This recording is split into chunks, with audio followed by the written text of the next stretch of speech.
These are the 10 best presidents in American history, ranked by their lasting contributions to the country.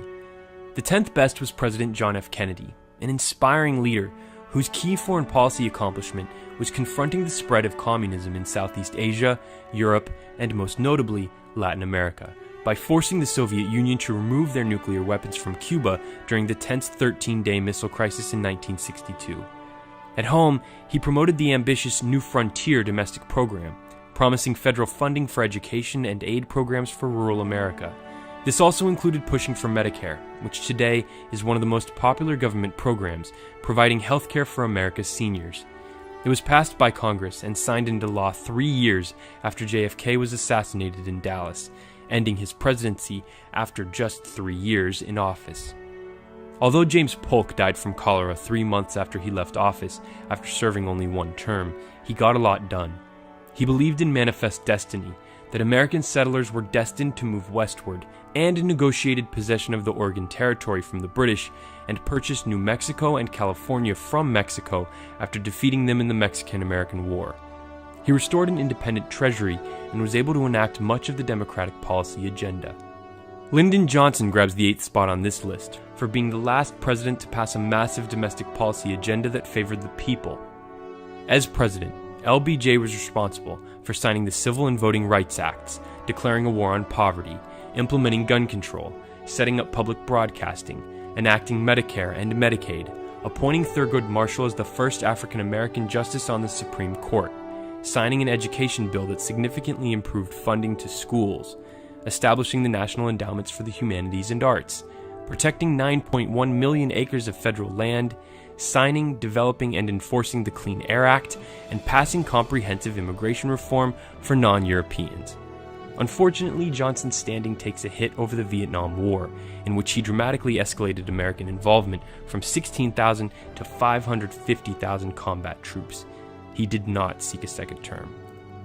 Under President Dwight Eisenhower, the United States became the world's richest country, and our final 2 states, Alaska and Hawaii, were admitted to the Union. At home, Eisenhower launched the Interstate Highway System, created NASA, along with the Defense Research Projects Agency, which has developed a slew of important technologies, and established strong science education.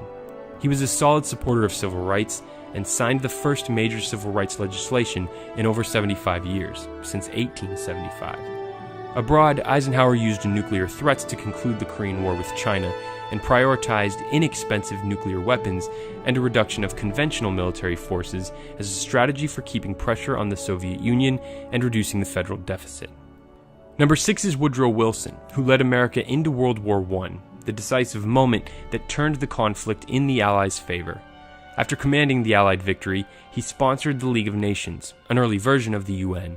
Unfortunately, the US Senate voted not to join the League, a consequential moment that definitely made the body weaker than it should have been and was partially the reason why the Nazi Party was able to rise to power in Germany. 5th is Thomas Jefferson, the founding father who wrote the first draft of the Declaration of Independence. He became America's 3rd president in 1801 after serving as Adams' vice president and the first U.S. Secretary of State under George Washington.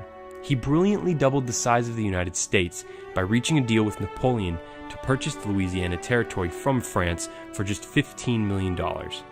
This area encompassed what eventually became all or part of 15 different states. Though he signed a bill in 1807 banning slave importation into the country, his legacy has been tainted by the fact that he himself owned slaves. 42-year-old Vice President Theodore Roosevelt, taking over after William McKinley was assassinated, was the youngest man to become president. A true progressive, he was the first president to call for environmental conservation and greatly expanded the national park system. His Square Deal also focused on an expansion of consumer protection laws and greater control of corporations. A man of his word, he dissolved 44 monopolistic businesses during his presidency. Teddy's speak softly and carry a big stick policy built up America's Navy, keeping the American military strong but out of wars. After helping Panama win independence, he negotiated U.S. control of the construction of the Panama Canal. Roosevelt won the Nobel Peace Prize for ending the first Great War of the 20th century between the empires of Russia and Japan. George Washington, the first president of the United States, comes in 3rd. His strength as the executive, after leading the country to victory in the Revolutionary War, cemented his status as the father of the country. He kept America out of wars between European powers so that America could mature from its infancy. And his leadership style established many customs that are still in place today, like using a cabinet system to delegate responsibilities and delivering an inaugural address. Franklin Delano Roosevelt, Teddy Roosevelt's fifth cousin, is the second greatest president of all time. FDR was elected president an unprecedented 4 times and served for 12 years until his death. He took office at the depths of the Great Depression, and in his first 100 days in office, aggressively implemented the New Deal programs, and the economy improved rapidly.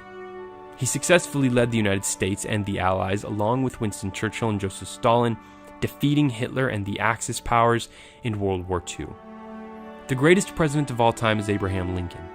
Lincoln was the glue that held the country together as it unshackled itself from what was always going to be the biggest threat to the continuity of the nation, ending the practice of slavery. A challenge so daunting, the Founding Fathers had to leave it for later generations to solve. Assassinated 5 days after General Lee's surrender, Lincoln paid the ultimate price for leading the victorious Union through America's bloodiest conflict.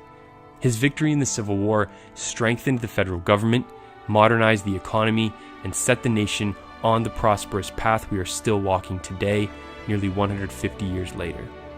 Thanks for watching. Let me know who you think was the best president of all time in a comment below. If you enjoyed this video, you'll love our website, tdcvideo.com, where we bring you our favorite stories from around the world each day. Until tomorrow, for the Daily Conversation, I'm Bryce Plank.